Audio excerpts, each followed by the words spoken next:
just prepare for the worst, but we don't think Ryan's ever going to Gonna come make back it. from this. And then they said, like, if he does ever wake up, if he does, he will never walk or talk again, and he will be in a vegetative state for the rest of his life.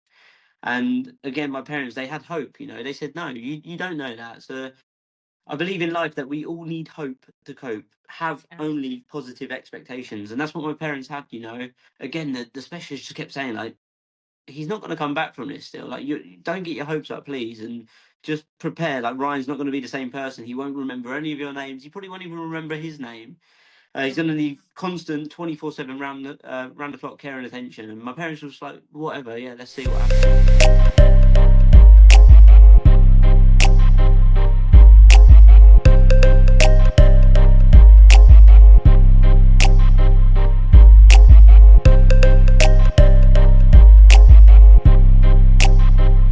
Greetings from London. This is Maryum, Sharif, and welcome to the Style Moguls Podcast. Today, I'm joined by Ryan Nurse, and literally, he has come back from the brink of death.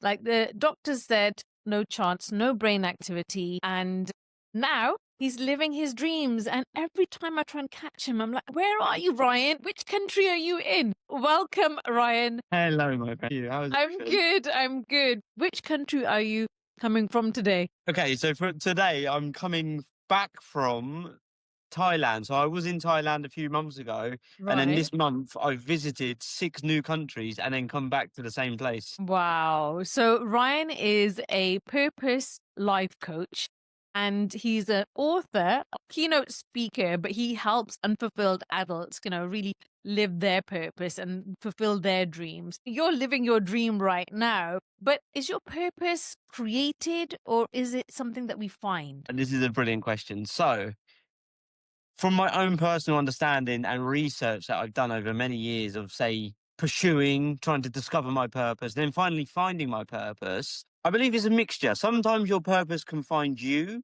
sometimes you can find your purpose.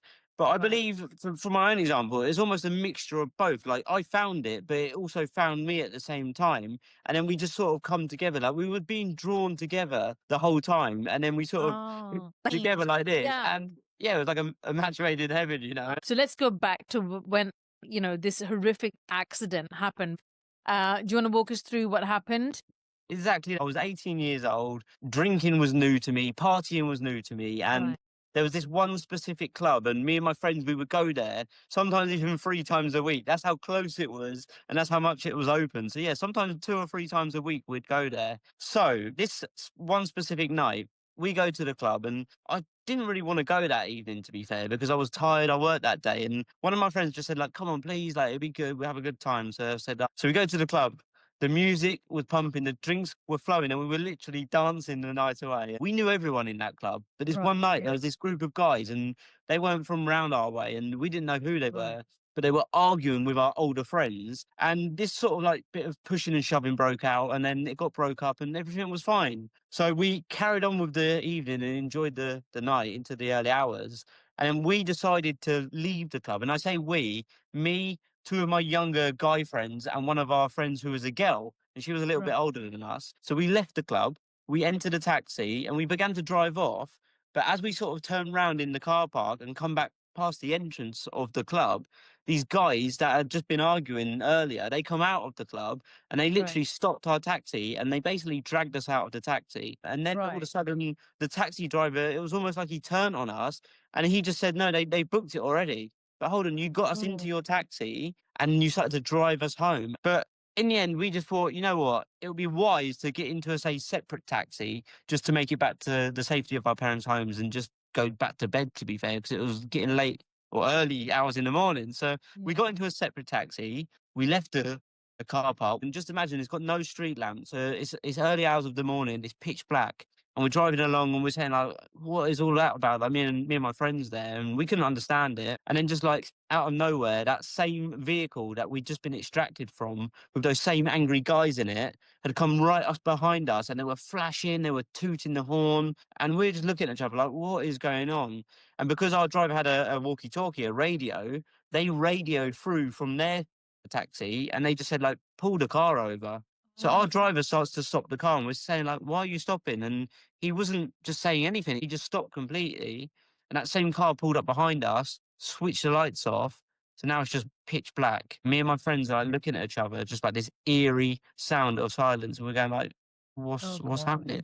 So now we're nervous, we're scared because we're thinking we was going home, but now we might not even make it home. Like, a few seconds go past literally, and we're all sat there like, what's going to happen next? And just Yeah. suddenly you get a bam, bam, bam on the passenger front window. So my friend that was sat there in the front, he opened the window, and as soon as the window comes down, fist just comes through and he starts to get punched in the face. So we're all nervous, scared. We just tried to get out of the taxi. So I turned and opened my door. And as I go to open my door, I hadn't even taken my seatbelt off. And I was greeted by that same angry fist from that same Yeah. angry guy. And I'm sat there with the belt on, glued to the back of my seat. And this guy is just pounding my temple in, like here in the side of my head.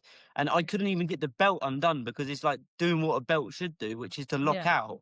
So the Yeah. belt was trapping me to the back of the seat, whilst this guy is just pummeling me in the side of the head. And in all honesty, in that moment, I said to myself at one point, Ryan, this is how you're Did you going to die.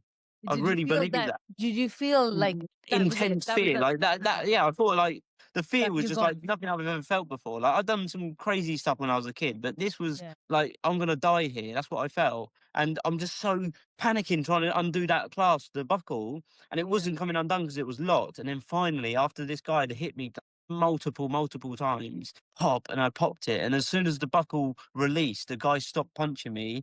I managed to get over to the driver's rear door, and I picked our girlfriend's. I picked her handbag up and her shoes or something, I remember, and I just run down this road. And as I look back, I just see like all carnage. They're just getting bashed. Like even the girlfriend of ours, she is getting bashed by men basically.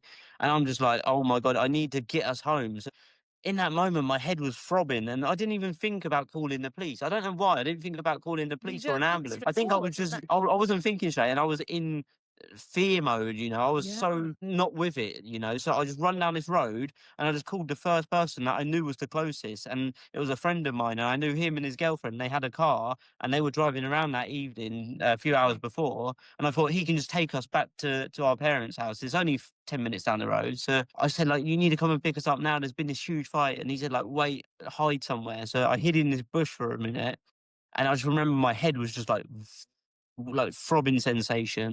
Yeah. And I You sort of not bleeding? blacked out, but I was Were breathing, you yeah, but I bleeding? was just, was I bleeding? No, I wasn't bleeding. There was Oh, no sign of trauma, no bruising, no blood, nothing. right. It was just my head was throbbing so hard. I sort of waited for, I don't know, 5 minutes. I don't really know. I didn't want to go out there again because I was that scared.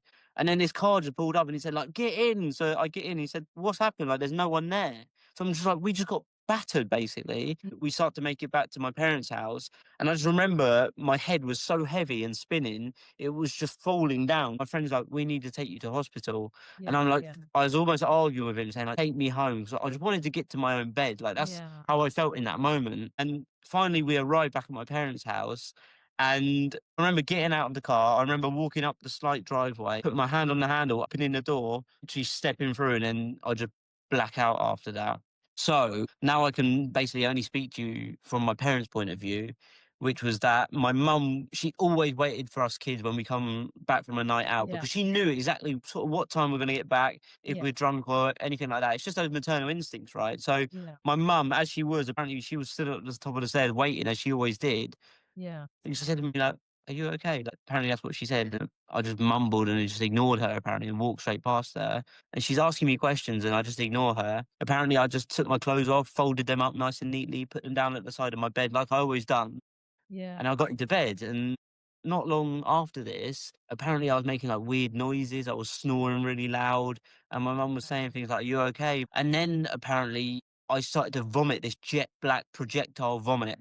And my younger brother used to stay in the same room, runs to get my parents. And my dad just, as your dads do, just said, "Oh, he's drunk this black Zambuca shots and he's really Yeah. drunk, he's stupid, he'll be fine in Right. the Right. morning." Right. And mum was just like, nah, this is something Yeah. completely different. Thankfully for me, my older brother got a message or a phone call from one of our friends a little bit later in that morning saying, is Ryan okay? Like there was a big fight. So he speaks to my parents and says, like, wake Ryan up and make sure he's okay. So my parents go rushing in the room, and obviously there was no trauma, no bleeding. So they're like, Yeah. what's going on? Ryan, wake up. I was unresponsive. And with that being said, was when the paramedics were called, and my parents said within a matter of minutes there was two ambulances outside. There was tons of paramedics inside the room looking over me, things beeping, messages coming through, all these sounds and sirens going off. And it was like something out of like a TV show, my dad said. And yeah, within a matter of minutes, they'd taken me on a stretcher down into the back of the ambulance, and I went straight in to get checked out. And my mum now was in the waiting room, scared, confused, didn't have a clue what was going on. Paramedics just kept saying, we're checking in, we don't know anything yet. And finally, someone come out, like a paramedic, and said, like, it looks to be a severe head injury, and we're going to need to take Ryan via air ambulance to a specialist hospital so he can have an emergency brain operation. So my mum, just like imagine any parents hearing that about your child. Like my mum was just like, what the hell has happened here to my son? So yeah, I went in for an emergency brain operation where I suffered from a fractured skull and a blood clot due to a bleed on the brain. Oh my God. And those signs weren't even visible. Literally. So you've had brain surgery. And then what happened? And the specialist that obviously done the work told my parents, like, this is not good. The first thing that they said is, like, you should really prepare for the worst because we don't believe Ryan is going to make it through the night. My mum and dad said they just drove back in complete silence. They didn't have the radio on the car. They were just literally speechless. Like, even now, I just go freezing cold thinking about it. Like, look at the hair on my arm. Yeah, they went back and they just went and told all of my friends and family, like, that's it for Ryan. Like, probably tomorrow he won't exist anymore. Did the doctors give you a certain time a time frame, like the next like 24 hours or 48? They said literally, like, the 24 hours are critical, but we don't even believe like there's going to be a 24 hours. So they go home and they were just basically preparing to get a call in the morning to say, like, that's it. So they said, oh, he's still on a life support machine in a coma. You can come up tomorrow. But my parents went back again. They just sat and looked at me, just lifeless, basically. Went home. Then the third day, they get invited into this sort of small office in the intensive care unit, and the specialist that done the work, they said, look, really, due to the severity of Ryan's injuries and because he's got zero brain activity, we would really highly suggest you think about switching his life support machine off. What parent, though, says yes to that? The thing is, some parents sadly do. So my dad literally saved my life. Like, as soon as that doctor said that, my dad just stood up and he said, no way. No way are you doing that. You don't know my son how I know him. Ryan is a stubborn little shit. He takes his own time to do anything. So you need to give him that time. And this guy was like, the specialist was just like, no one's ever said that to him like that before. My dad was just like, no way. And my dad told me, he was saying, like, I own this machine. I'll tell you when it gets switched off. And this guy was just like, okay, we're not going to switch it off straight away, but we're just preparing you. As the days slowly progressed, it was literally day by day, a new thing happened. Right. So like the next day or the next couple of days, they suggest that they're going to reduce the sedation to bring me out of the coma. So that day, all of my loved ones, literally all of them, friends, family, it was meant to be like 2 to a bed, and there was like 20 people around my bed apparently, and they were all psyched up, ready for me to wake up, is what they thought was going to happen. Right. So that morning, they reduced the sedation.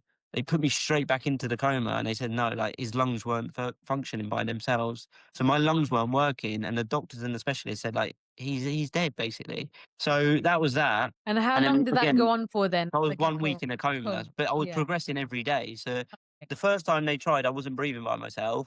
So my parents said, like, no way, you got to try again tomorrow. So that was it. So they just said again, just prepare for the worst, but we don't think Ryan's ever going to come back from this. And then they said, like, if he does ever wake up, if he does, he will never walk or talk again, and he will be in a vegetative state for the rest of his life. And again, my parents, they had hope, they said, no, you don't know that. So I believe in life that we all need hope to cope, have only positive expectations. And that's what my parents had, And the next day that they reduced sedation, thankfully for me, my lungs started to function by themselves. Okay. And it wasn't like I just sat up and I was like, open my eyes speaking to everyone. No, it was just I was laying there exactly the same, but on the machine, it was just showing that my lungs were working. Again, the specialist just kept saying, like, he's not going to come back from this still. Like, don't get your hopes up, please, and just prepare. Like, Ryan's not going to be the same person. He won't remember any of your names. He probably won't even remember his name. He's going to need constant 24/7 round the clock care and attention. And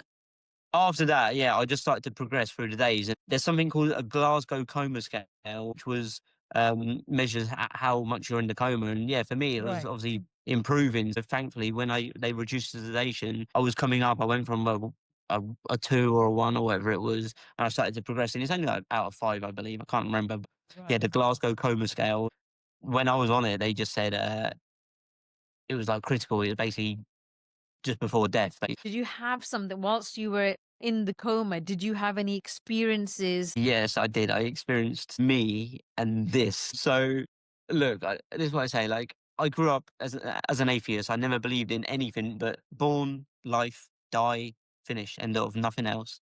That's what I once believed. Growing up at school, we used to share stories about this, like, oh, when you die, you see God, and if He lets you in the gates and all this stuff. We just made these things up as children, but I never believed in anything like that. However, when this experience, or when I experienced the experience, it Yeah. changed my mind completely. So I'll go over it briefly. And it was like, I remember looking down at myself through the eyes of someone or something else. And I was looking down at my body on a hospital bed being pushed by these two big ladies. And they're pushing me down this cobbled street. And as they're pushing me, my body is slowly sliding down. And I hear this whispering in the voice saying, they're going to drop him. They're going to drop him. They're going to drop him.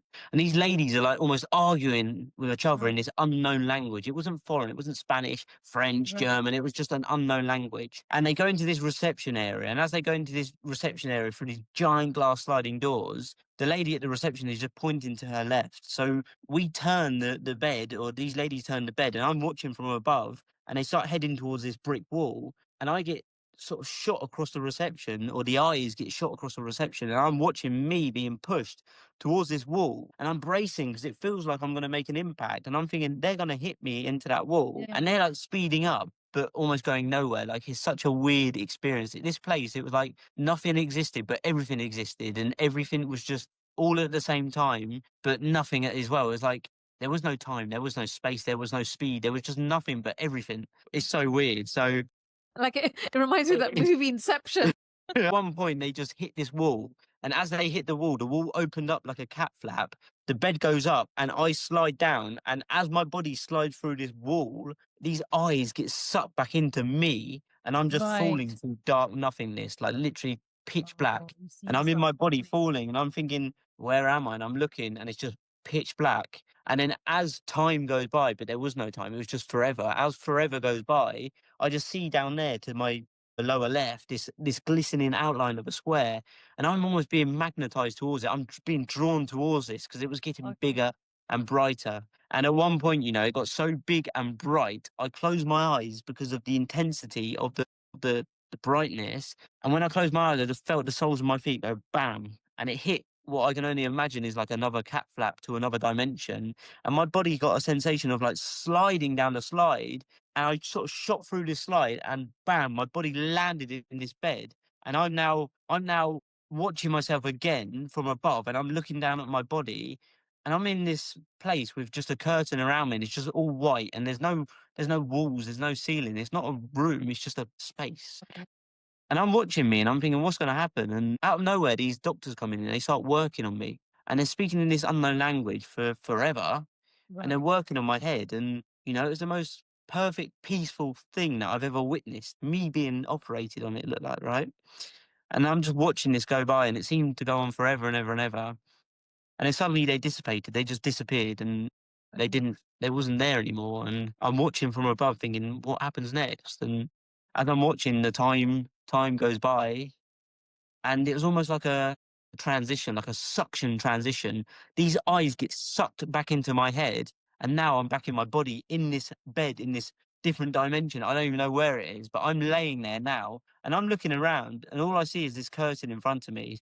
Again, I'm thinking, what's the next part of this thing? I don't know. So I'm thinking, what's next? And then out of nowhere, this curtain just starts to slowly open. And as it did, that same supernatural bright white light shone through with such intensity. Again, I closed my eyes, and as I sort of felt the brightness dim down a bit, I felt it was safe to open my eyes. And I just remember, as I did, I looked, and it was the most profound thing I've ever viewed or witnessed or seen in my whole life. And I remember just looking out there, and it was like I just looked like this, and I just scanned and I looked, and as far as the eye could see, I just remember seeing faces of every single person I've ever seen in my whole life. As far as I could see back, it was every single face I've ever seen. And these faces went in order of importance. Like, it could be right back there, someone I bumped into the street as a kid, and I never ever saw them again in my life. And then the more close it got to it, it'd be like old school friends or childhood Friend. friends, and closer, family friends, family members. And then right there at the end of my bed, it was my immediate loved ones, the people that really meant the most to me, my mum, my dad, even my granddad that was a long time dead. And, you know, I just looked out to these faces and there was one thing that was just really stood out. And I looked out there and I just remember noticing just these tears falling from the eyes of these faces. And they were all just silently sobbing. And I looked out there, and the very first thing that just hit my heart was, Ryan, you've done something wrong. And I remember I just blamed it all on myself. I just went, Ryan, it's you. You've done something wrong. And I just started to feel upset and to cry. And I remember I started to just do this and wave to them. And it was just like they weren't looking at me. And I was like trying to speak and shout, and no words were coming out of my mouth. And I'm waving and I'm shouting, and it was just trying to do anything to grab their attention. And again, forever went by, and it was just like they couldn't see me. They didn't even notice me. And I realized at one point, it was like I didn't exist. It was just like they were looking straight through me. And I just give up. I give up on myself because I thought whatever I'm doing is not working, and they can't even notice me. They can't even see me. And I closed my eyes and I was just crying, and I just put my head back on that pillow. And as soon as my head hit that pillow, it was like a suction, the most powerful suction stuck to the top of my head, like a hoover, and it just sucked the whole experience up and out of my mind, took the whole bright white everything out, the faces, everything just went up and out of my mind. And then And everything just evaporated. went, it just went, and Sucked. everything just went completely black again. And now I'm just thinking I can sort of begin to feel me again, like myself, but I was just, everything was black, like it was weird feeling. But then I could feel sort of like a warmth, and in this place it was very cold, Right. but I could feel like a warmth coming back now. Yeah. And then I hear in the distance this noise, Okay. beep, and it was just very slow, but it began to speed up and get louder. So it just went beep, beep, and it got louder and faster.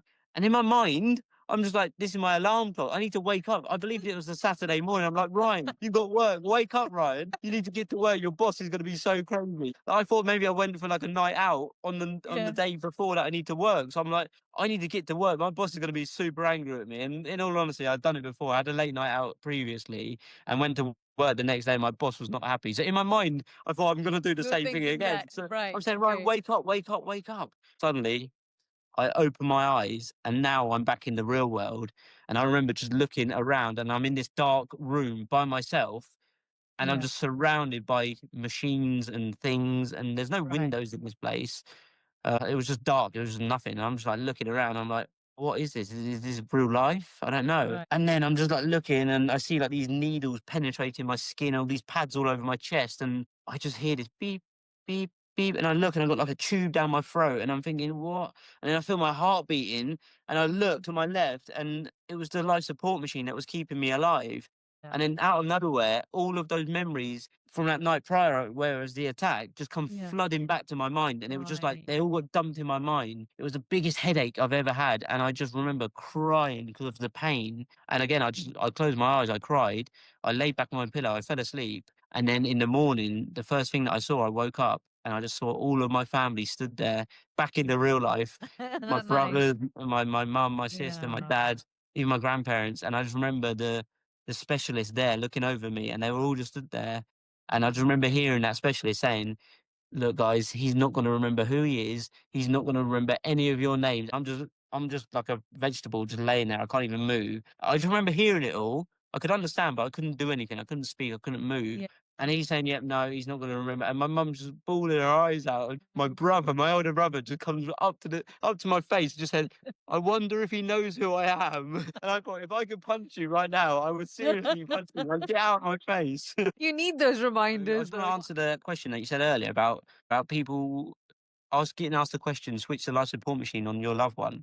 Imagine being loaded up with that question. Like you got someone else's life in your hands. You say most people would just say yes, but the thing is, my parents managed to meet the family members, the parents, the loved ones of other people that were in the same position as me. And sadly for them, they listened to the advice of the specialist and they just said, go ahead and switch the machine off. And sadly for those individuals, none of them survived. And this happens on a daily basis, Wow. So parents don't stick up for themselves, for their kids, or because they their listen loved to the advice ones? of the specialist. So this is the thing. In life, we listen to the people who we perceive to be the experts, the specialists, the ones that know better than us, right? Police officers, doctors, people with influence, we look at to as being, say, superior to us because they've got experience, which you would have thought they would have. However, us as humans, we're all individuals. We all heal differently. We all can do different things in our lives. The thing is, when we need help or support or we need advice, from someone, we go to the specialist. Like, for instance, I use this analogy. Like, if we need to get our radiator or our boiler fixed, we go and see a plumber. If we need our car fixed, we go and see a mechanic because they're the specialist. Like, don't go see a doctor to get your brakes fitted to your car, right?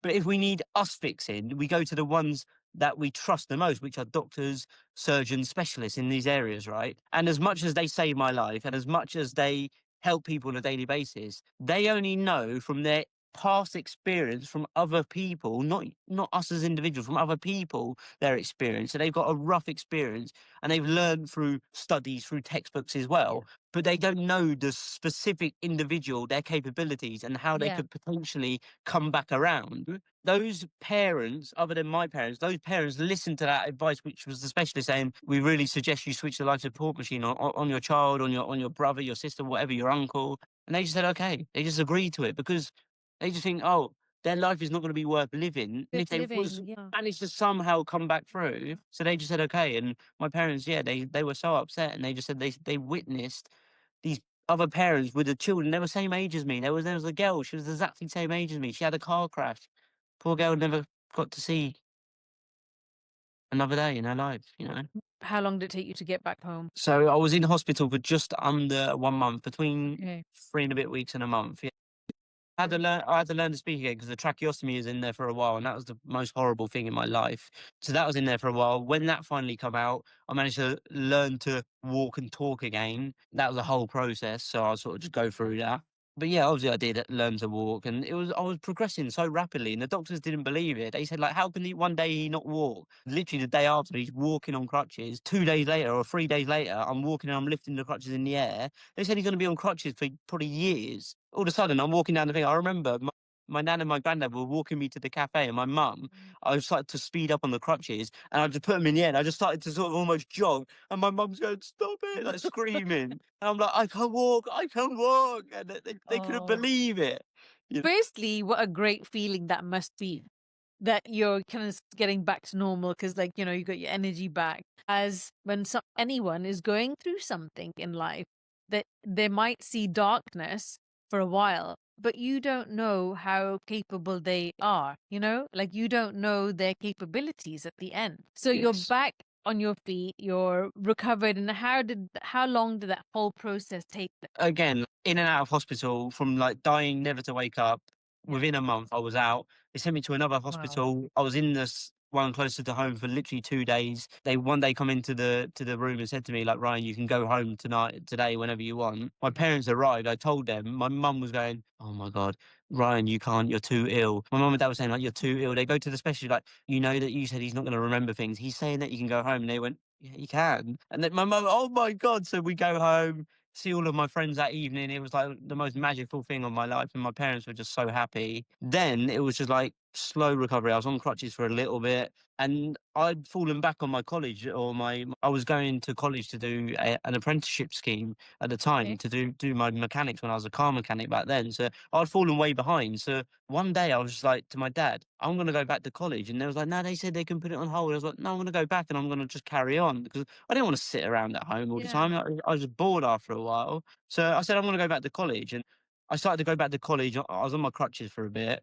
And after like a month, I believe, not even that long, one day I said to my dad, take me to my work at the garage. So I'm going to pick up my motorbike. I had a big motorbike at the time. So I'm going to pick up the motorbike and then I'm going to ride to college. And my dad's like, are you sure? Like, it'd be fine. My mum was like, then I got to the work and my boss at the time just said to me, like, I cannot let you take this. Like, no way am I letting you take it. I said, there's not an option. It's not a choice. I said, I'm taking it. I'm going to do it. And he said, do it. Ride round the block twice. Come back in. Tell me you can ride it. I was like, okay, I'll do that. So I went round. I said, yeah, it's fine. Quite good advice. Like anyone that rides bikes, they understand. Like if you don't ride a bike for a while, it feels super quick. And I went so fast down that motorway to Langley. Yeah, it was Langley College, really? East Berkshire College. I went to East Berkshire College so fast, and all of my friends and stuff say like, you was on crutches a few days ago. Now you're on a bike. I don't want to hang around. Do you think that you surprised yourself, or do you think that was going to happen anyway? I was going to recover, or did you? It was going to happen anyway because it wasn't in my. There was no limitations in my mind at the time. Like, I had no negative beliefs or limiting beliefs at the time at all. I just knew in that moment that I didn't want to be on crutches. I didn't want to be in hospital. Yeah. I didn't want to be sat in bed all day. I didn't want to feel tired anymore. I just wanted to just do stuff.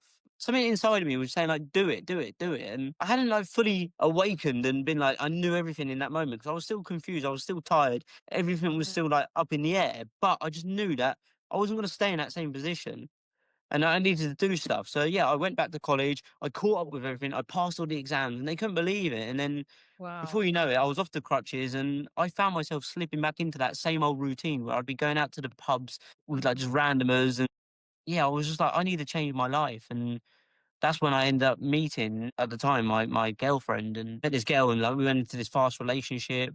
Before you know it, we're traveling the world together. We moved out after a year and yeah, this is another part of the journey, right?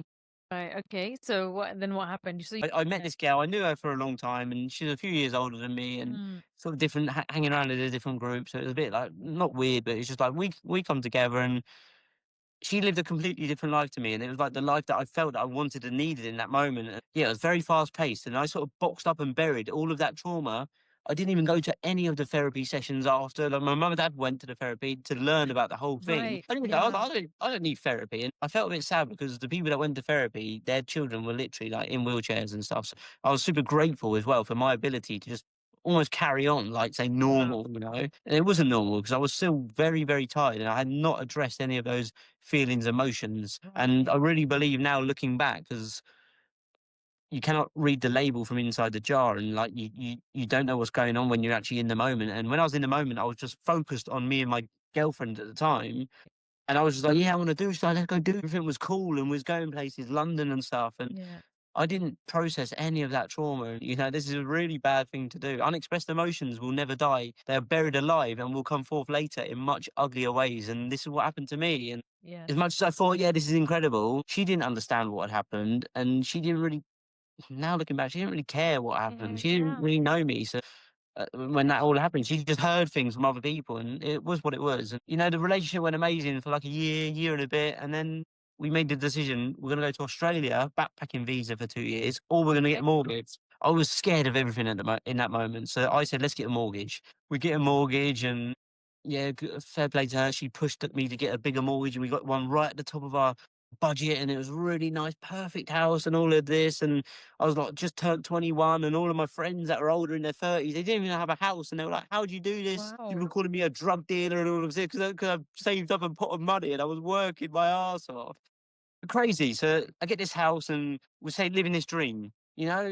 Life went downhill the day that we moved into that house. I look back now from an educated set of eyes or a more mature set of Yeah. eyes, and it went downhill.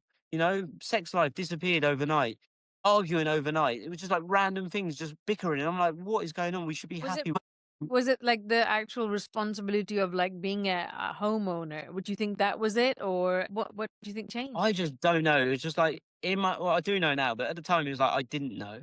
I Right. really didn't know. But now time goes by, you look back from experience, Yeah. things go together. So yeah, Yeah. we lived together. We went on holidays every year, multiple holidays, Mm. 6.5 years together. Wow. Oh wow. It's a long We time. Yeah, there was never marriage. At one point, I thought about marrying her to stop the arguing because there's a lot of arguing going on. At one point, I was like, oh, Right. if I marry her, we're gonna fix all the problems. At one point, I Right. was thinking, oh, maybe we should have a kid, or I don't even know what the solution was to this Yeah. relationship that was going downhill. Most of the time, looking back, I just thought it was like living with my sister, but just arguing, and I don't even argue with my sister, so it was just like worse. So it was like, what, living with like one of your siblings or family members and just Yeah. arguing with them? Like, me and my family, we don't argue. Like we're a close family. So I'm meant to love this person. She's meant to love me, but we're just arguing, and it got worse and worse to the point we went on 5 holidays. In 2018, we went on 5 trips away. We'd done this huge extension on the back of the house, and we argued so much that year. I didn't understand why. We just got back from our last holiday, which was to Florida, end of November, literally coming into the start of December 2018. Literally, first day back, she just said to me in the bedroom now, I remember so clear, she just went, "We should stop spending as much time with each other." And I'm just like, where has this come from? She's like, "Oh, we're always arguing."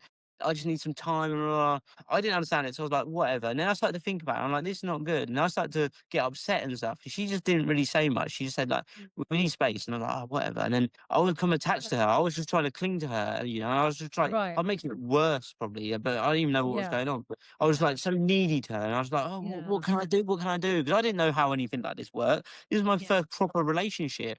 And I was just like, oh, I love you, and let's spend time with each other. It's what it is. So that was that. So we spent less time with each other, and the less time we spent with each other, the further we drifted away, to the point where we just sleeping in separate bedrooms. And I was like, this is really going downhill. To the point where Christmas come around, I woke up Christmas Day by myself. My birthday come around in February, and then I remember we had a trip booked to go to Cape Town backpacking. It was already planned. We already booked it the year before. So she's like, I don't think I'm going to go. You should just go by yourself. It'd be really good for you to go away by yourself. Like, we might get back together, all this stuff. And I was like, this is weird. I don't understand it. I was like, I was upset then. Like, Christmas, I was upset. A chance to go to Cape Town because it's beautiful. Well, this is the thing. Like, I was upset. I was very upset over Christmas, and the depression had started to kick in. So February time, I was upset every day basically now, because I've been pulled along, I've been strung along, and I didn't really know what was going on still. And really, my mind knew, my gut, my intuition, my soul knew what was going on, but my mind was just trying to convince me it didn't understand what was going on. So I was very upset, and then I sort of plucked up the courage. I said, oh, I'll go to Cape Town by myself. I'd never been abroad without her before in my life. So I didn't know how an airport worked or how you book accommodation. I didn't know any of this stuff. So I was like, yeah, whatever, I'll do it. So she's like, yeah, we really good. Did she used to book the travel? She booked everything. In fairness, she booked everything. Okay. I didn't know anything. I'd never been abroad before meeting her. So she introduced me to travel. Yeah, it was February time. And I remember I go to work one morning and my younger brother, calling me up and he couldn't even breathe down the phone. I'm saying, what's going on? He's like, it's Nan, come over. So I rush over and I'm crazily driving over to my parents' house, and my Nan lived 2 doors down, and basically my Nan had died that morning. She was just laying there. And I remember looking over her dead body and I just couldn't shed one single tear because I was emotionless in that moment. And it was so horrible that I couldn't even cry for my Nan. And I was just completely emotionally drained in that moment of my life. And I was so emotionless. My parents were just crying. I'm looking at them thinking, I have no feelings at the minute. I don't understand what to feel. Like, I can't feel anything. And then I said, I'm going back to work. And because I left work, I had a car in bits. I was like, I'm going back to work. And I walked into work, and all I just said is my Nan when I rushed out the door. And my boss said, okay, let us know. I come back. I didn't speak to anyone. I just went to the car and I just started to carry on working on this car. No one spoke to me because I wasn't crying. I was just blank face. It was only until the next day that my boss asked me, what happened to your Nan? Is she okay? And I said, no, she's dead.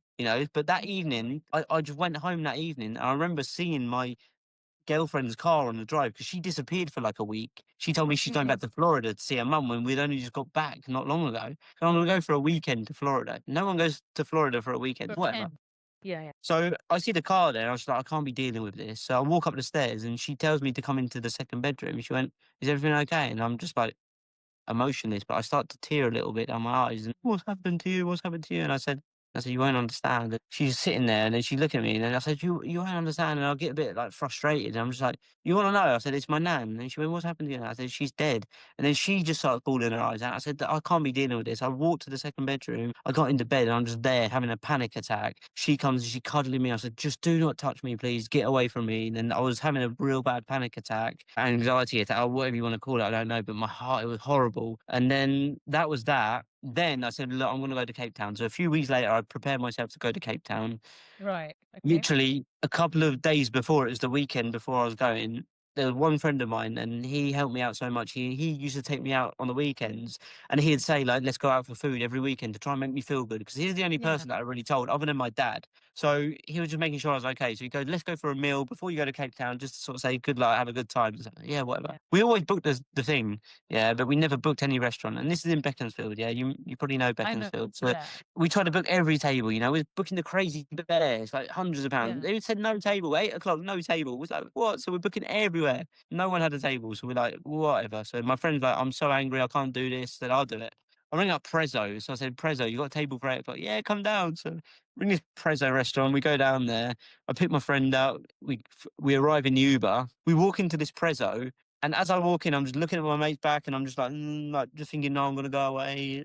What's happening with her? Like, I'm just overthinking everything. My friend sits down, and I'm not joking. As he sits down, my girlfriend's head pops up literally on the table next to it as he sits there. And I look at her, and I look at this guy, random guy sat next to her. She told me that day she's going to London with her mum for her birthday, which was the next day. Right. So I look at this guy and I look at her and I'm just like, okay. And then she looked at me and she went, "What are you doing here?" And I said, "What am I doing here? What are you doing here?" And I said, Mhm. I shook the guy's hand. I said, "Look, I've got no issues with you. I don't even know who you are." I said, "You, on the other hand," I said, "you cannot do this to me." I said, "This is horrible." I said, "You know what I've been through." Our little thing together was like, honesty is the best policy. I was like, when did that go out of the window? And I'm like, just telling her the facts. The whole restaurant is staring at me. And, I just said what it was. I wasn't rude. I wasn't nasty. And I just said how I felt. Said, I'm going to Cape Town, whatever. Basically, I went out that night. I got a bit drunk, not gonna lie. Come back in the morning, went and see her at her parents' house the next morning. She basically just blamed it all on me, said it was all my fault. Right. I don't know how that Okay. was, but Yeah. the day that next day as well, I went back home after going to see my parents as well. And after seeing her, and she said that she just seen this guy for 2 weeks. I went back looking for the travel adapters and phone cases in the second bedroom where she had been Mhm. sleeping. I knew it was in the little backpack we had. Open the backpack, I find a passport, hers. I find another passport. I've already got my passport in my bag, ready to Yeah. go. I open it. It's this guy.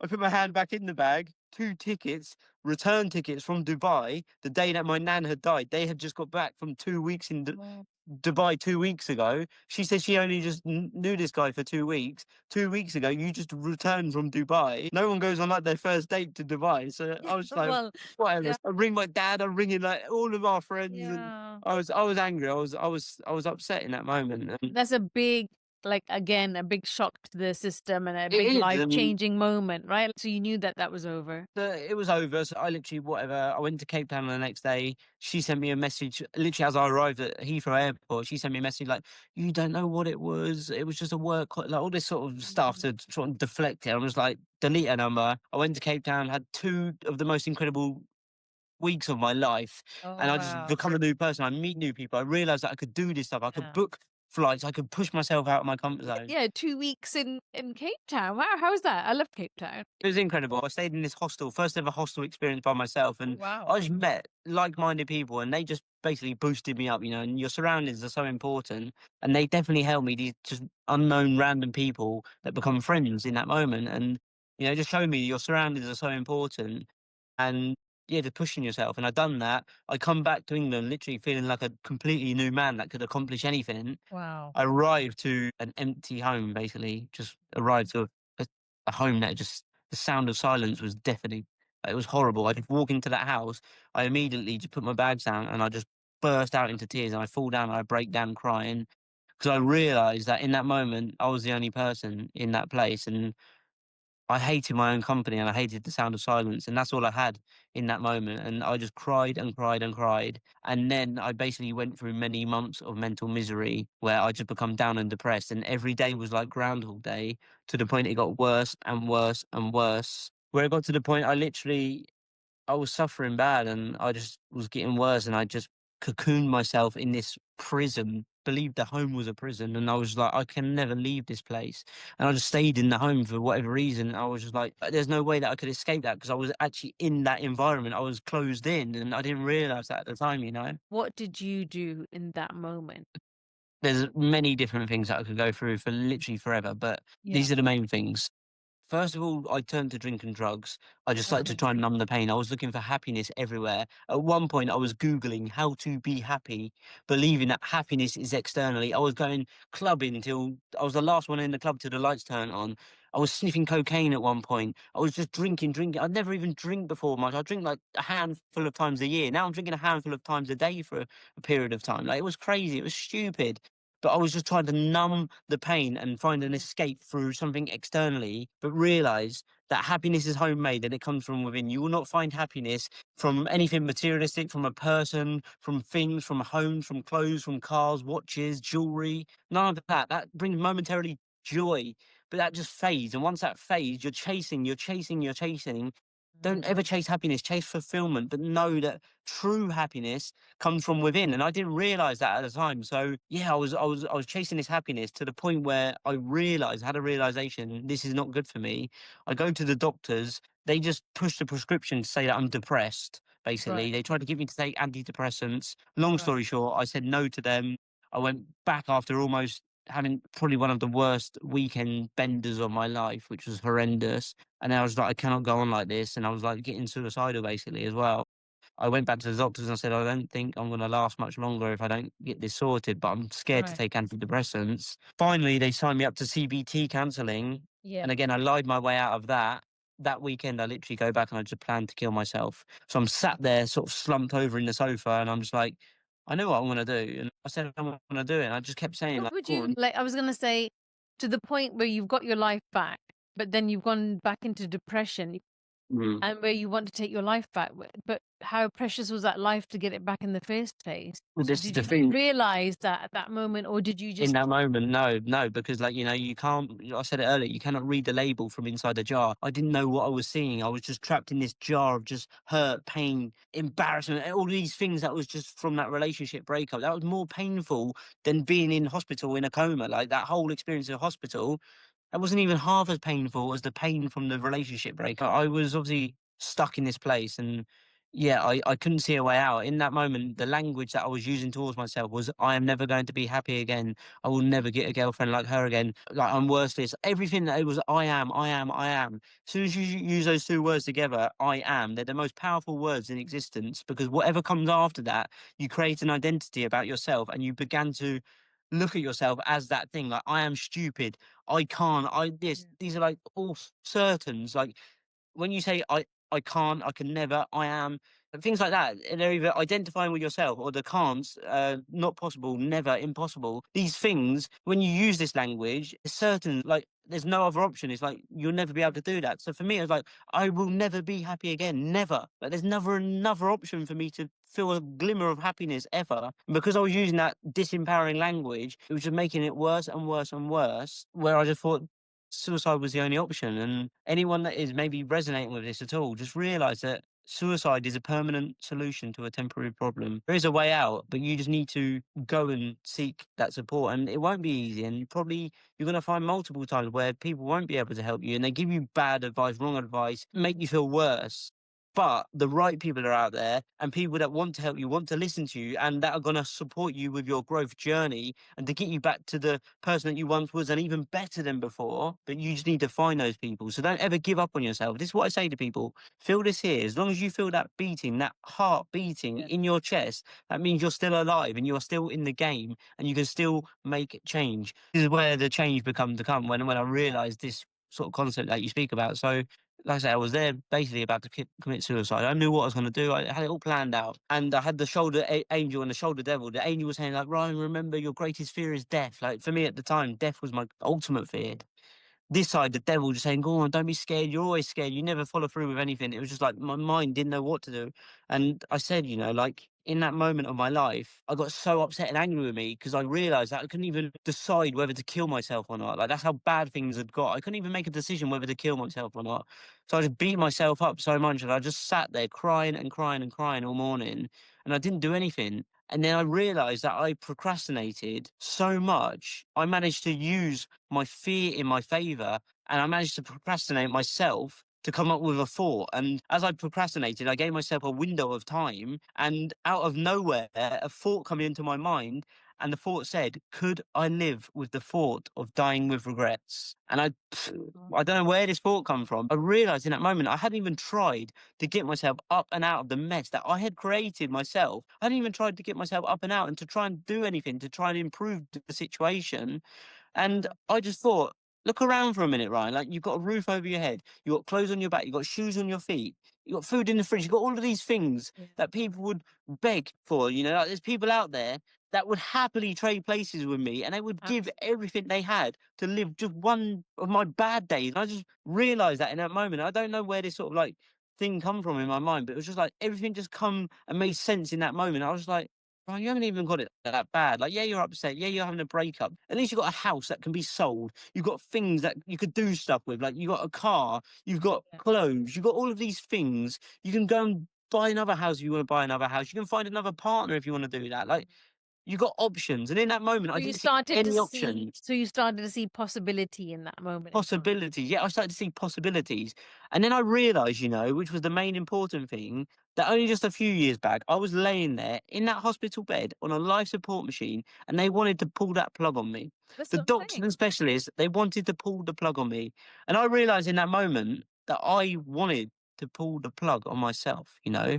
And now looking back, like I say, from an educated set of eyes, I look back and I've realized that so many people are just living each day on autopilot. They're just living a groundhog day every single day, believing that tomorrow is guaranteed. I hear the story and I see you now and I see such tremendous growth in yourself. Like Yeah, even from the last few years. And so let's talk about how you got into coaching and how that's changed your life. of course. The whole situation, when that went out the window, I started to progress with my life, obviously. Moved back in with my parents for a bit, and a lot of the stuff happened in that Sold situation. I the was getting house. bad advice, told to have bad advice from people telling me their opinions and all of this Yeah. stuff. And then Clubhouse come around, which is an app online, and I started to network with people and share my story. I started to realize that I've got a story inside of me.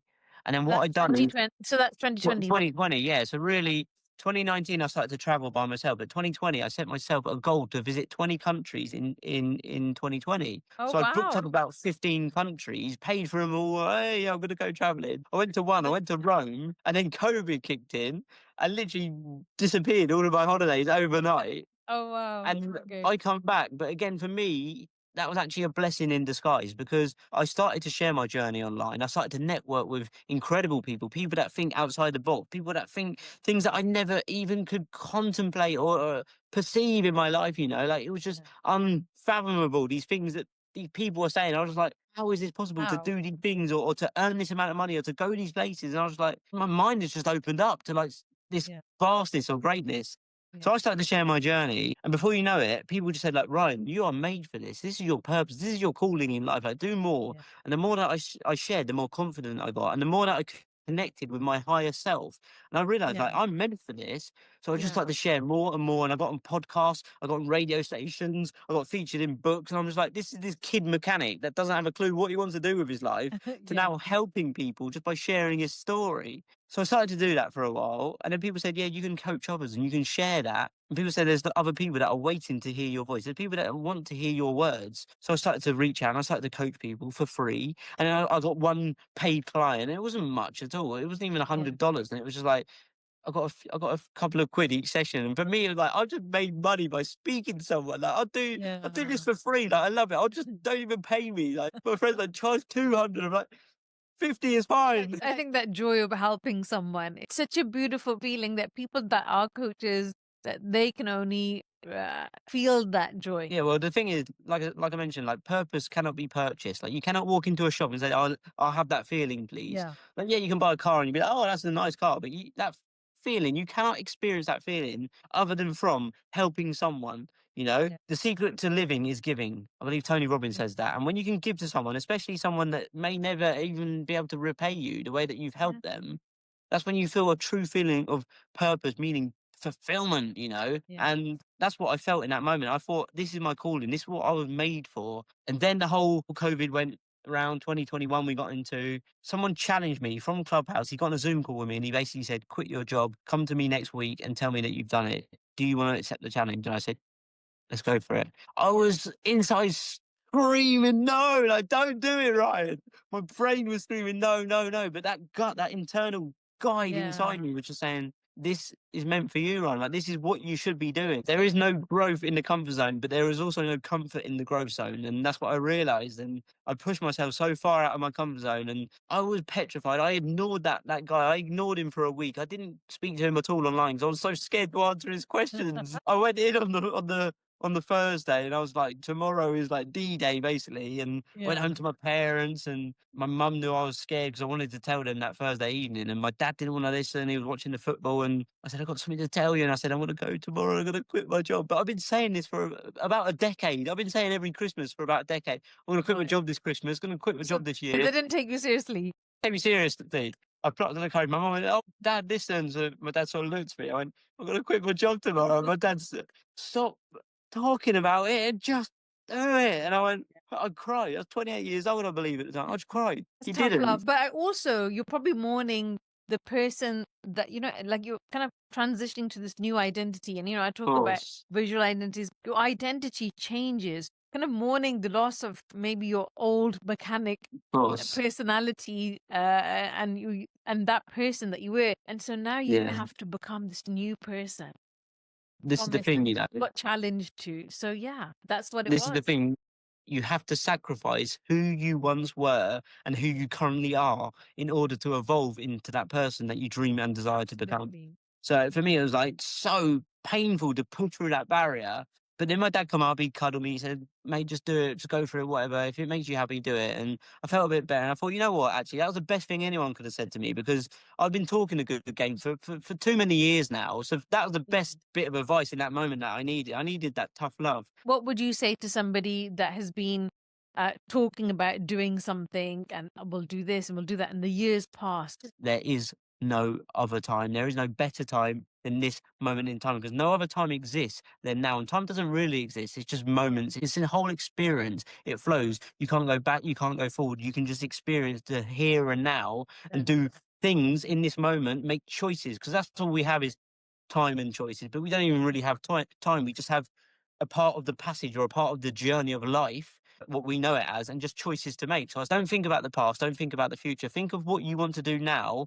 Take actions in this now moment to potentially in the future moments get to the place where you ultimately want to be.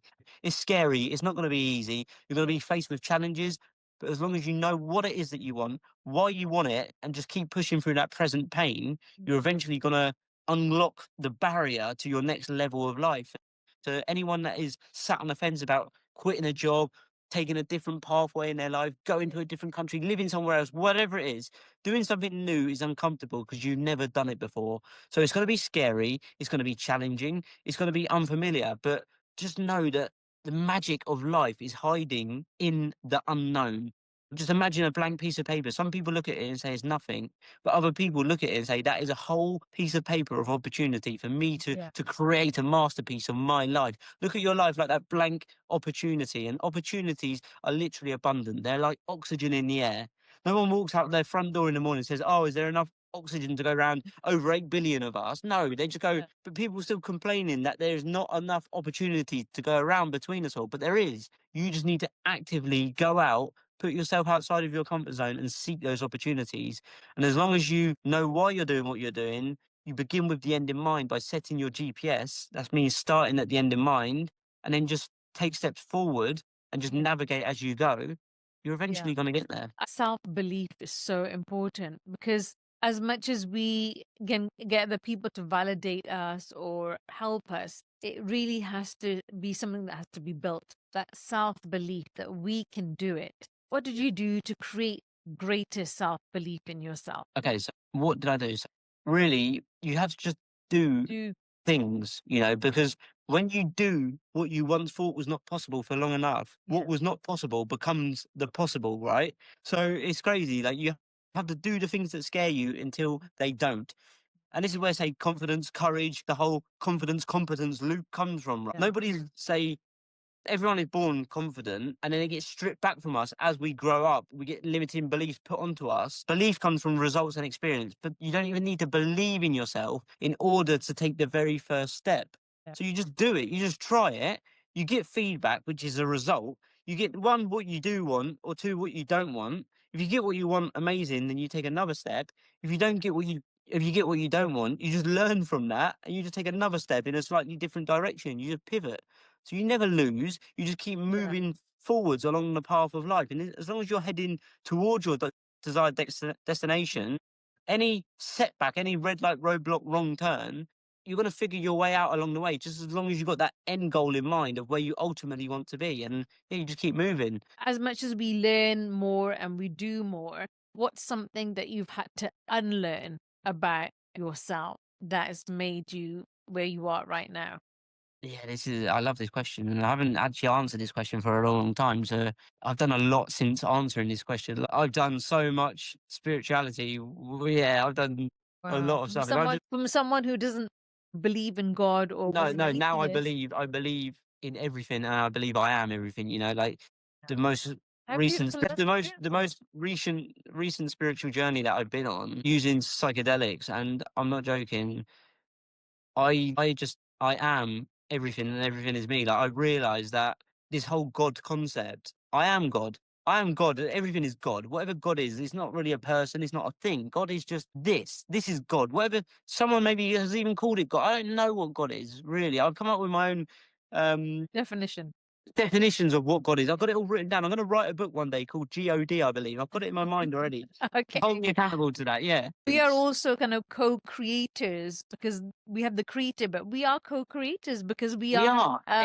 Everyone experience, and that's why we are all our own gods. Like I'm seeing you through here, you're seeing me through here. We're not having the same experience. Yeah, we're on the same podcast, the same video call, whatever you want to call this, but it's not the same. Like what's going through your mind is not what's going through my mind. People that watch this back, it's going to be completely different. You can't think what I think. I can't think what you think. So is any of it really real? Potentially not true.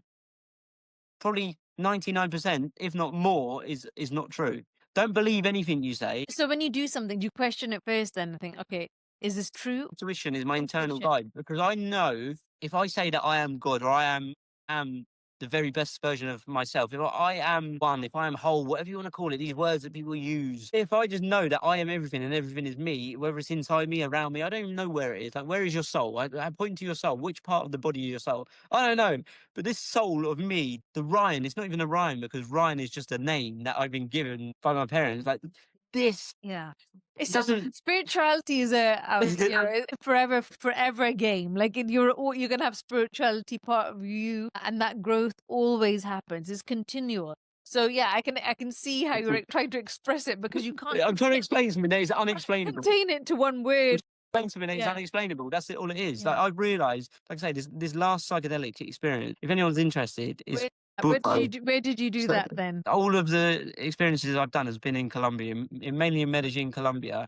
I done ayahuasca, 2 1-week retreats, which changed my life. But then I got called back again the third time to a slightly different area of the city to do the frog and the toad poison. So one of them was the frog cambo, which is cleansing your body. So that cleansed my body, which was a good experience. But the other one is smoking the toad venom, and this blew me to. What kind of experience comes out of that? It was everything and more. Like I was everything, and everything was me. I cannot. You just said that you just transcended the. No, because this is the thing. This is the thing. I basically remember sitting in this wood cabin with this guy, the shaman. It was the most perfect setting you could ever imagine. And I sat there, I read a little prayer, he read some prayers to me. We sat there and he taught me through the breathing process. He put this little vape on my lip and he said, like, breathe it. So I had to breathe it all the way out. So my lungs were like grapes. I had no air left.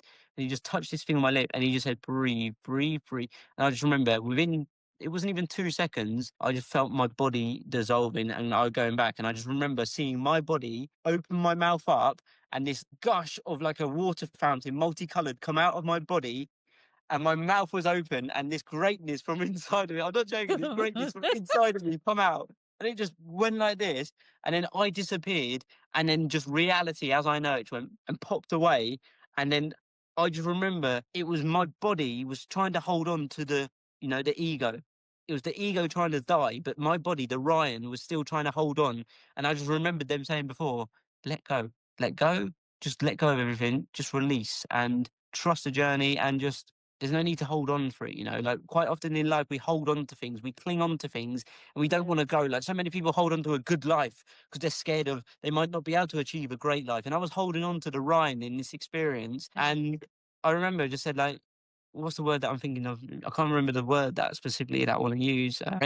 Surrender. Just surrender to the process. So I surrendered. I said surrender, and I just felt myself melting away, and my body went, and my neck started to go, and it just felt like the last thing of me. Like my arms went down, and my arms disappeared. It was just like all I had left was I think it was my head and my neck. I wrote this down in my journal just so I remember, but I think it's my head and my neck. And then all I remember is a feeling of someone grabbing my throat and my breath. And I remember Ryan, me, was just like struggling for breath. I couldn't breathe.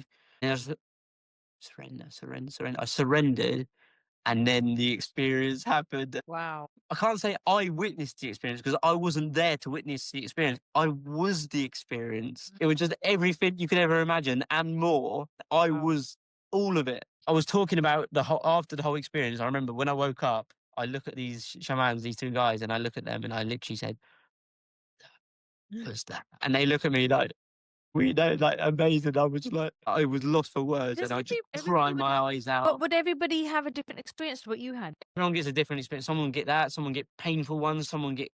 It all depends on the individual, whether you prepared, what's going on, what trapped emotion. There's just a multitude of different things about you, spirituality version of you, like just everything. Everyone is unique. Like this experience is unique to every single one of them. Like my experience, you may not ever get the same. You may get that, but 10 times. It's crazy. We're talking about ego. It's good to have some bit of ego or no ego. Is it Ryan Holiday? I believe Ryan Holiday wrote a book called Ego is the Enemy. Ego is not bad. Like we need ego. Yeah. Ego sometimes keeps us in check. It gives us goals. It gives us things to many different things. And we need the ego because without the ego, there's not, it's like yin and yang. Like there has to be two sides of the. Right? So You can't always be happy because you have to experience pain and some sadness and depression or whatever the emotions are to feel that happiness. of course, You know, so you wouldn't feel elated and joy and that fulfillment if you hadn't been through those other experiences in your life. Exactly that. The journey still continues, but The journey still continues. what I want to talk about is whenever I'm on a live or I'm catching you on Instagram or something, I'm like, where is he in the world? Like you, I'm just going to take you back to your ex-girlfriend who said that she introduced you to traveling and you didn't know how to travel or what to do. My gosh, I think you've mastered that now. How many countries have you been to? Between 62 and 65, I think, more or less. Wow. What does traveling teach you? What is the lesson? Well, the world is the greatest of all teachers. The world is our classroom, and the teachers are the experiences that we go through, the things that we see, the people that we meet, the feelings that we feel. Everything is the teachings, the lessons, And for me, from my own experience, I've learned everything about me, Ryan, the universe, the world, why I'm here, why we're here. I've just learned everything. They don't teach this in school. Like you can't learn about who you truly are deep down at school. You can't learn about why people act in certain ways at school. You can't understand even things about the world. Like you don't get taught that in school. You get taught how to add things together. You get taught how to, PE. I know. I'm a lover of the world as well. And I love traveling. What would you think is your best, like your most favorite experience in the country? Yeah. What country and what experience? Yeah. I mean, there is so many. I've literally got notes and notes and notes and notes on my phone. It's going to be another book in the future, actually. Yeah. I think I'm going to call it, what am I going to call it? The Pursuit of Self is going to be another book of mine. Yeah. I've learned so much. I mean, Venezuela taught me that. Yeah. Venezuela was many lessons I get from this country was don't listen to the opinions of others, even people that are from that potential country or have even done that thing that you want to do. Sometimes they give you the worst advice, even if they've done it themselves, because again, we're all living different experiences. So take advice with a pinch of salt. That's what I say. Like, because someone, like for instance, I'll give you a prime example, Venezuela. People left that country many, many years ago, and I'm talking tens and hundreds of thousands of people left that country for specific reasons. But these people haven't been back since, and they've still got that same mindset of when they left. So they still believe the country is in exactly the same position. Right. So when I said that I'm going to go there, all of the locals that have left said, do not go to that country. You're going to get robbed. It's going to be the worst experience of your life. You probably will not come out of it alive. I went there. I had the most incredible 6 months of my life. I literally said that I want to become Venezuelan and I want to live there for the rest of my life. And honestly, I was deadly serious about this. I've learned so much about me and the world and people through every single country. And literally, like I say, this is going to be another book because the notes that I've got already and I'm still going. And I love the fact that, you are a student of the world and you're really learning about yourself and you're learning about the world. Any great travel tips for us? How do you live the life that you have when you're traveling so much? And then how does one do that? Follow the crowds. Don't do all the things that tourists do. Like I meet people, for instance, this girl, I booked it that same morning from a tour company that is just literally across the road from this building. Okay. People say, "Oh, you can't book it the same day. It's a free." I literally walked to the thing. I said, "I want to leave this morning." He said, "Yeah, let's go. I've got a space." I paid. I think it was stupidly low, and I'm talking like $100 or Right. something like that for 3 days, accommodation, food included. It was like nothing. This girl, I remember saying, "Oh, you with this company?" I said, "Yeah, yeah, same one." "Oh, yeah, no, I booked it when I was in London before I left." I was like, "Oh, okay." And then I was thinking, "Oh my god, she's probably paid like." She's like, I think she said something like, "Oh, I paid like £800. I got a real good deal." And I was just like, "I paid like 70 quid. Like, I've just done it this morning." So this is the difference. Like, don't Yeah. Don't pre-book overplan. I things. think don't Don't overplan is a message, isn't don't it? overplan, but just if you're going away and you're willing to be a bit daring, like usually if you look about, you go to sort of like not on the main strips and stuff. If you go on the main strips, you pay a premium. If you look around, do your research, even use ChatGPT nowadays. You've got AI that could even help you. But yeah, go and do your research. Bargain about like all these companies. Most of the countries that I've been, you can bargain them around. Like you can go from literally one building to the next building and get a half price discount. Like you just have to be confident enough to say like, "I don't want to pay the same price as that," or "This is way too much." Because quite often, especially in Latin America, places like this, Mm, they times it by 10 first, they give you a half price discount, and you're yeah. paying 5 times the amount, and you think you got a real good deal, and you haven't really got a deal. But, just shop about and don't be afraid to barter. Eat what the locals do what the locals do, act how the locals act. Yeah. And this is when you have the best experience. Like you follow the crowd, you'll only get as far as the crowd goes. Yeah. If you are the one who walks alone, you're going to find yourself in places that not many have ever been. And this is what I done. The crowd go that way. The crowd say, "Oh, we're going on a 5-day hike with a group of 50 of us." I said, "I'm going to go with this random guy that I met in a tuk-tuk, and I'm going to go back." Seriously, I spent 4 days in an Amazon jungle with a random guy that I met on the back of a tuk-tuk. Didn't even know him. I paid $200 for 4 days. Amazon experience. I had one of the best times of my life. Travel also and you makes you understand who you are, your capabilities. Like how to communicate with somebody that doesn't speak the same language, that doesn't have any realization of who you are. And how do you communicate without the same language? I mean, that's beautiful, isn't it? Google Translate. Okay. Literally, I'm not joking. Of I arrived in course. Mexico, Spanish-speaking country. The first place that I went to in 2022, April, I literally land in Mexico. Didn't have a clue what I was doing. I get chased by a random guy through the market. A few Oh, hours of just landing. And what I happened? don't know what I'm doing. And literally for 2.5 months I was in Mexico. I done like a little bit of Spanish lessons, but for the first 2.5 months, I just knew how to say "si" and "hola." So everything I just said "si" or "hola," and people just look at me like I'd say "si" to something, and I'll just be like, "Don't know what they said, but I said "si," and they're looking at me like with like the most disgusted face in their life. So I'm just like, I don't know what they said, but I've agreed to it. That's hilarious. I love the fact that you're going Mhm. to write a book about your travels because it must. You have to do that. I mean, for those who are watching and understanding the life of Ryan, how does one go from a mechanic to traveling the world and then being, an author of a book, sort your shit out, and then go on to, dying with regrets? Like, how do you become an author? How does one do that? What made you I write the think you book? need to understand first why you want to become an author. Like someone, or I hear many people say, "I want to become an author because maybe a mentor or someone online, or they've seen a post on Instagram and they said you can Yeah. earn a lot of money, you can be seen as the go-to person." Like all that, know why you want to do it. Don't just let it be money. Don't let it be to be seen as this, that, or the other. Like if you know you've got a message inside of you that is deep within, and you would feel like you're doing the world or the universe or humanity a disservice for not sharing that message that you got deep down inside of you. If you feel that feeling, then you've got a book inside of you, and it is your duty to share it with the world. Don't just do it if you think, "Oh, it's going to make my business better."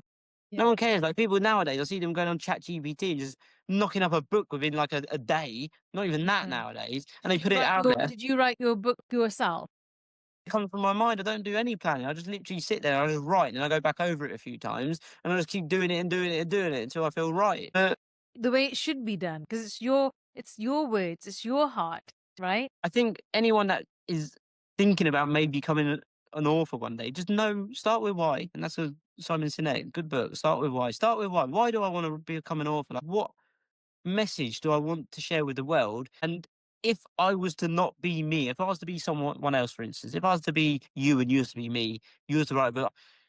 If you picked up your own book that you wasn't you anymore, what would you want to read once you finished it? What would you want to take away from that book? What would you want to go away with and learn. And when you can think of it that way, what's in it for them rather than what's in it for me? So many people Yeah. are like, oh, I'm going to get more money, more clients, more this, more that, more fame. Yeah. Yeah, more introductions, more opportunities. If you think what's in it for them, if that person that is going through that deep, dark depression at the moment, they see no other way out. How can I share my message, my words, my experience? What might give them that little glimmer of hope? And they just read one page, one chapter, not Yeah. even that, one paragraph, one sentence, and just say, he's done it and I can do it too. Yeah. You know, you can give that Exactly. someone hope from just a small section of a book, for instance. That's what we're going to talk about now. A book, one slight section could change someone's life, you know? Realize that helping one person might not change the world, but for that one person, it might just change their world. Absolutely. I believe that completely.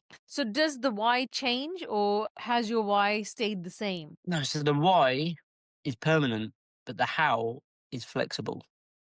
Okay, explain. That's why For you those. begin with the end in mind. You know, you set your GPS, goal, plan, C. You begin with the end in mind. So you begin with that end in Goal, mind by goal, goal, plan, C, plan. GPS. You know, Okay. like we all need a GPS to get from where you are to where you want to be. You've not been there before. You put the sat nav on, you put the GPS in your phone, whatever, Yeah. and it's going to get you to where you want to be. Any red lights, roadblocks, wrong turns will be diverted to eventually get you to the place. It won't send you back because you already know where you're going to go because you've got that destination in mind. Same with life. You know exactly where you want to be. And it doesn't have to stay forever. Sometimes the why does change. Like, for instance, you might have that end mind. Like, for me at the minute, I want to positively impact 1 billion lives before I die. That's my why. Yeah. That's what gets me up and out of bed in the morning. When I don't feel like getting up and out of bed, when I don't feel like writing more content, writing more books, when I don't feel like sitting in front of a camera, Yeah. going on a coaching call, whatever, I just know that there's people out there that are waiting for me to show up. And the day that I don't show up could be the day that they don't follow their dreams, that they give up on themselves, that they Yeah. choose someone else to give them bad advice, maybe not the right advice for them. So I need to show up. And for me, this is not a hobby. This is my mission. It's my duty. It's my calling. Your job is what you get paid for, but your calling is what you were made for. And for me, I was made for this. This is me. This is what I was sent back to Earth to do, you know. And I truly believe now, looking back and doing all of these spiritual retreats, that going back a few steps to that out of body experience, that all of those faces were crying. And I truly believe this because I had died before my time, and I couldn't then help those people become the very best versions of themselves. I couldn't help them unlock their dreams and desires because I was no longer here to exist. So they were Yes. crying because I had died way before my time. And I truly believe that I was sent back to finish the job that was yet to complete. Oh, that's beautiful. It's like a complete picture. Where are you headed, or are you still traveling the world? What do you see for yourself? Yeah, this is a great question. I've got no 5 year goals, no plans. I just literally take every day as it comes because Right. every single day we all open two gifts, and that is our eyes. And that's why they call this moment the present. For me, I just literally wake up every day. I say thank you. And I just say, what's in store for me today? Like, where's God, life, universe, whatever? Where is it going to guide me? Where am I going to guide myself? What am I being pulled towards? And yeah, I've got goals, I've got vision, I've got plans and things that I do every day. But where is it dragging me? Where is it pulling me towards? And I just go in that direction and I let life flow and move with it because I don't be so structured because at the minute I'm just trusting in the universe and I completely trust now in my journey. And it gets scary, of Yeah. course, like this human brain and the ego again, it tries to stop you, it tries to put you off. Yeah, we need it sometimes, which we mentioned earlier, but it tries to stop you from going after what you were made to do and what you're put on this planet to do. And yeah, I know what I want to do. I know what I want to achieve. But when it gets hard, when I'm not making, say, money at all, forget the 10K months that everyone's doing. Think about 0 months and months and months and months. And when it gets to that point, your ego is telling you, give up, Ryan. This is not for you. You can't do this. You shouldn't be doing this. But then deep down, I've got that internal guide lighting the way in the path saying, no, Ryan, you were made for this and do not ever give up on this dream. You know, so many people around you, things, even yourself, will try and talk you out of pursuing and achieving what you're meant for. So for me, it's just like listening to the true, authentic self of this, whoever I truly am, and letting it guide me every single day. And yeah, I just know that great things are coming. just they haven't come yet. Yeah, good things have happened, but even better things are coming in the future. So never ever let your best days be in your past, because greater things are going to happen in the future, just as long as you keep moving with confidence, with courage, and trust that everything is unfolding the way that it should. And this is about having something called pronoia. It's the opposite to paranoia, which is pronoia, meaning that the world is conspiring in your favor at all times. I love that. I love that. That's beautiful. Someone who is a coach and, is traveling around the world, how do you keep yourself accountable? Easy, just do what you say you're going to do. And this is where trust, confidence, courage, it all comes from. Confidence is built from just doing the things that you say you're going to do. If you say, I'm going to wake up at 5 o'clock tomorrow morning to go for a run, you best do it. Because if you don't do it, you lose a little piece of confidence every single time you say you're going to do things. I'm going to quit my job next year. Didn't do it, so I lost confidence. Next year.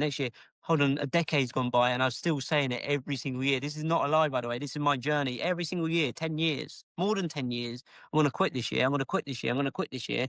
Every year that I said it and I took no action at all, I just lost confidence in myself to the point where you completely give up on yourself and your dreams. And this is what you need to do to keep yourself accountable. And this is where me, you, other people come in, coaches, mentors, guides, because quite often we as humans, we're our own worst enemies. We let ourselves off the hook. We don't keep ourselves accountable. And we say, yeah, we're going to save that for tomorrow. And then tomorrow becomes next week, next month, next year. We just keep moving the goalposts. And when we do that for long enough, we just let ourselves off the hook every single time. And that's why you need someone in your life to say, no, Ryan, do it today. When we talk about confidence, the opposite of confidence, I always think of self-doubt. When self-doubt comes into your mind, do you say something to yourself or do you do something? There's a lot of things. So look, we're all only human at the end of the day, and I'll be lying if I doubt myself every single day. Every single day, I doubt myself, and I need to silence that voice because the doubt is so much louder than the confidence and the courage and the positivity inside. That doubt is so heavy, and it just destroys everything. You get a little glimmer of hope, and I'm not joking. Multiple times a day. This morning, I woke up and I was like, I am so clear. I know exactly what I'm going to do. I knew exactly all of the things I want to do for the next 2 months, 3 months, 5 months, a year. I was like, this is going to be amazing. This is going to work so good. Oh, if I do this, it's going to be amazing. Then I was just like, blank. Yeah. Hold on a minute. You can't. That's not going to work. It's not worked for this long. And then just the doubt kicks in. But this is the easiest thing. You cannot always choose your first thought, but you can always choose your second. So as soon as that doubt comes in, you just replace it with a empowering thought, and you just do it again and maybe again and again and again, and just keep empowering thoughts coming in. You have to dilute it, basically, like having a glass of orange juice when you was a kid. You put in half and half, and it's very strong, but then you start diluting it down, and it's okay. You just got to dilute those limiting beliefs and those disempowering beliefs, thoughts, doubts, and just override it with positivity. And that's the way that you combat it. Plus, backed up with actions. I love this book that you're writing, Dying with Regrets. What was your intention from that book? And what's it about? Can you give us a little bit about it? And when are you going to release it? When is it? Okay, so literally, the book was made from that experience. Like after coming out of that experience and then starting to learn about myself, then I realized that I have a book in me.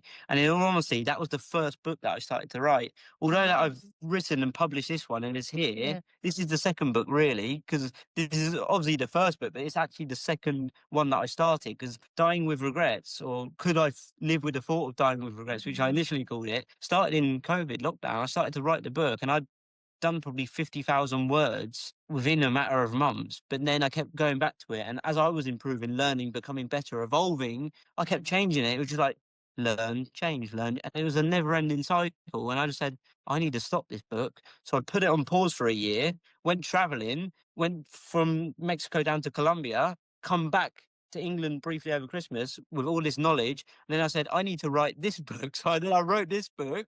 After I published this book, then I said, let's go back to the first book. Bitten the most of it, changed everything up, and then I just rewrote it, the first book, Dying with Regrets, or which is going to be the second book.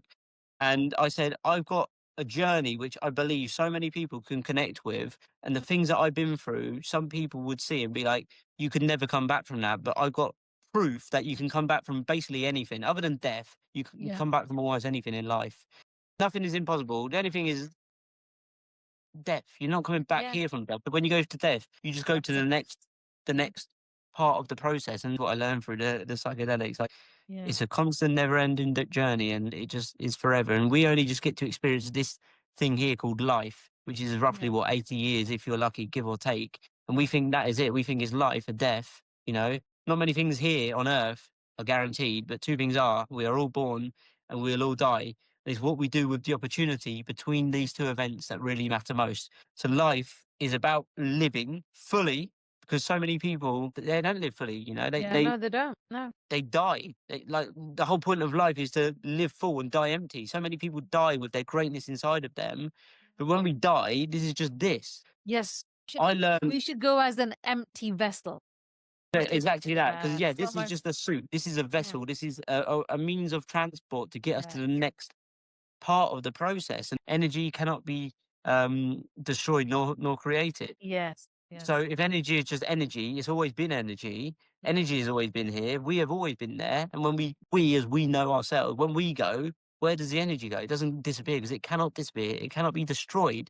So energy just becomes something else, and we maybe evolve or form into something else. And this is what I really learned, in this whole process. I've seen some clips on your Instagram where you're interviewing a couple of people that, are there any regrets that they have? What's the one that comes up all the time? So for me, really, because I've been traveling a lot, the majority of them is about traveling. Oh, really? That Just not being traveling able to more. travel. No, not taking a chance on themselves to go traveling, or to Oh, believe that right. they won't get a job when they come back, or to not start traveling earlier because they realise that they could make money whilst traveling, or that they could just travel and then come back and get an even better job. So travel is one of the main ones that I've experienced. I forget her name, a Finland lady, I believe, but she wrote a book called The Top 5 Regrets of the Dying. This book is Yes. incredible, Great. and this actually inspired me as well with my book too. But this is a brilliant book. She was a nurse who looked after people on their deathbeds, and she tells you the top 5 regrets of dying. And basically, there were like things, for instance, like I wish I would have lived a life that was true to myself. Wish I wouldn't have worked as much, and all of these things like this. I think travel always comes up because people think that, because it's about movement, isn't it? And you have to move to other places to evolve, to experience, to love, and I feel that when you're stagnant, when you're in one place for too long, you start to believe and start to decay even, Of you course, start to of believe your own course. thoughts and simmer in that and start decaying, and your mind starts decaying. It's only when you have this beautiful, vibrant conversations and, out in the sunshine. I see that your style's also changed. Yeah, no, I, with I, your, I love with these your shirts. shirts. Yeah, Your didn't wear these style much in England. changes. As because I always say, as life changes, your style changes. Your not just the way that you clothe, but your expressions and the way the vision and the view that you have, your lens changes for the world, Yes, doesn't it? yes. Oh, what a fantastic interview. And wasn't expecting all of that, but what a realization. I'm so proud because I've known you for a few years that I'm so proud of your growth. And whenever I see you, and I always feel such immense joy because I'm like, "Yeah, he's doing it, like he's living it. And you have to live it, not just think it. And that's what you do, Ryan. So, what would you like to Thank leave you. the audience with? I haven't done one of these podcasts for a while. I always leave something at the end, something quite profound. I'm just trying to think, like, Any that's I coming could to you, leave right? so many things, but I just say, like, take a chance on yourself. Take a Yes. chance on yourself, because you can either live in belief or die with regrets. It's as simple as that. Like, for all we know, we get one opportunity at this life as we are. Like, there's never going to be a Ryan Nurse again. There's never going to be this guy here ever again. Even the guy that was a year ago, 1 minute ago, at the start of this podcast. I'm not the Yes. same person. My cells are changing. Things are changing. I'm not the same person. I'm growing. Like, we've all been dying since the day we were born. Nobody's getting out of this journey of life. So why not take a chance on yourself? You'll either get what you want and be happy, or you say, well, at least I gave it a try. Like, I'd rather get to the end of my life with wells than what ifs, Like, Yeah. so many people get to the end of their life, like, what if, what if, what if? Shoulda, coulda, woulda, all this stuff. Yeah. Yeah. Why don't you get to the end and say, well, I tried it, but oh well, it didn't work, or oh well, it didn't give me what I want, but at least it took me this way. Yeah. That's what I want to get Absolutely. to the end of my life. Like, I want to get to the end of my life. I want to live full and die empty. I want to get to the end of the life knowing that I went all in on my dreams, pursued what meant the most to me, and just live life how I thought I should live it for me and not for anyone else, not what society says. Just go for it and help others along the way, and just express your true authentic self. Don't ever put yourself down or hold yourself back because what you've seen online or what someone else has said to you. Like, just be yourself, live your life to the fullest for you. You'll attract the right people, and just experience this whole experience. That's all it is to experience. Like, this is an experience, and we are here to fully experience it. Just experience it, and don't put off doing things due to fear and things that are just trying to stop you from doing what you know you can do. This is the thing. I personally want to see what my life looks like if I don't give up. It's simple as that. I want to see what life looks like if I don't give up. Imagine that. We all owe it to ourselves as well. We all owe it to ourselves. Absolutely, 100%. No one else is going to do it for us. Thank you so much, Ryan. I had so much fun and I learned so much. And I look forward to your book coming out. When is it released? I'm thinking at the minute I want to do another Christmas release. I think that Christmas release will be really lovely. Yeah, looking forward to the read, and I want my copy. Yes, of course. Thank you so much, Ryan. Yeah, and safe travels, and on to the next adventure. Of course. Thank you so much. Take care.